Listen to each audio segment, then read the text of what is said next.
Fox 4 was here at Jaycee Park over the weekend when the group that has continued to oppose the redevelopment of this area took these yellow ribbons along with these American flags and tied them to each one of these trees in an effort, they say, to thank our military veterans ahead of the 4th of July holiday. But you won't find a single one of these flags or these yellow ribbons on any of these trees here at the park.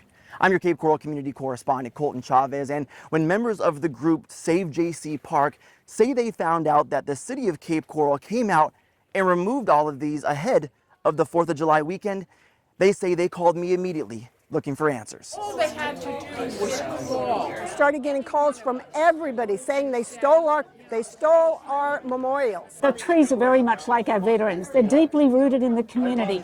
So people in the group Save Jaycee Park say when the city took down these ribbons made to honor military veterans, they dishonored every vet's name that was written on these cards. What I expected of them was to come with the cops and arrest us. But they didn't do that. But this was almost worse. We put the name of a veteran either in our family or a friend or just somebody we knew. This was my uncle.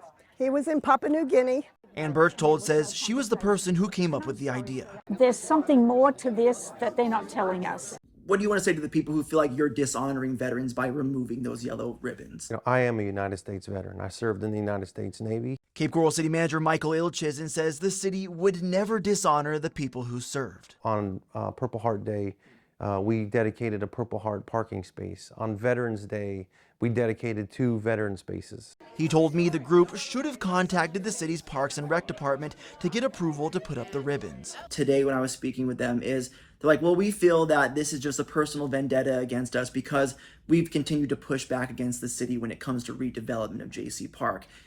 Is there any sort of vendetta on the city side when making these decisions? As far as a personal vendetta, absolutely not. Again, this is an across-the-board policy that we have to administer. It's in our code, which means it's a ministerial act of staff.